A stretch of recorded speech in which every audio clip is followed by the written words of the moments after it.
It's an ML Sports Take brought to you by Trey Waluski of Under Armour Golf, our good friends at Barks and Rec Doggy Daycare, and Brewerton Ace Hardware. Shop all the Christmas decor and the best in steel products today.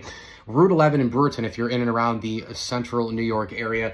The Buffalo Sabres are back in action tonight. They host the Minnesota Wild after having Monday, Tuesday off, travel time and all the rest, coming back from that West Coast trip, which really went unbelievably well, in my opinion. They got elite goaltending. They didn't score tons. They just scored enough. They won a game in OT against Anaheim. They got behind the 8 ball a couple of times, but came back. I thought Alex Tuch was unbelievable in these games. Just was a big-time warrior, super physical, scoring goals.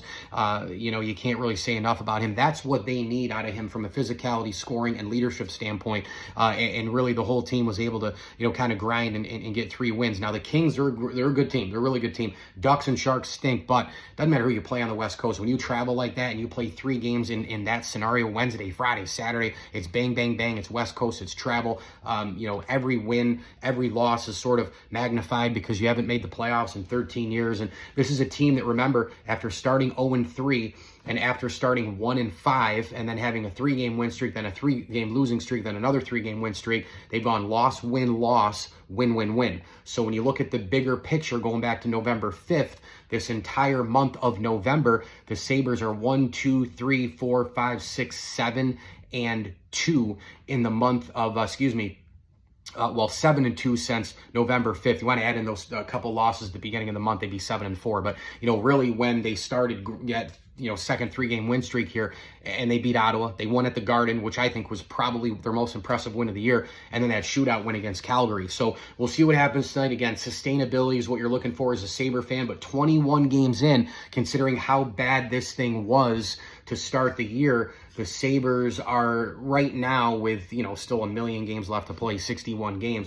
They're still in a position here. When you look at the wild card, they're the second wild card. So how bad things have been. Now, the frustrating part about this is the Sabres at the second wild card with 23 points. Think about who they've lost to, right? I mean, the Prague games really don't even bother me that much, but think about who they've lost to.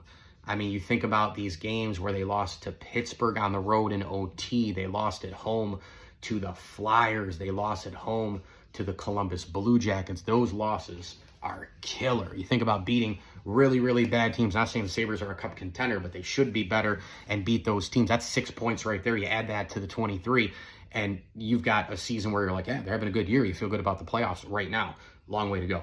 ML Sports Take here, brought to you by Rosie's Corner. Thanksgiving Eve is a busy pizza wing night. Make sure you get those orders in early today at Rosie's, Route 11 in Brewerton. And we also thank Camillus Golf Club, Welch & Company Jewelers, and our great friends over at the Allen Angus Pub. Stop by, grab gift cards and a beer before every Crunch game this year. As I always tell you, enjoy the games.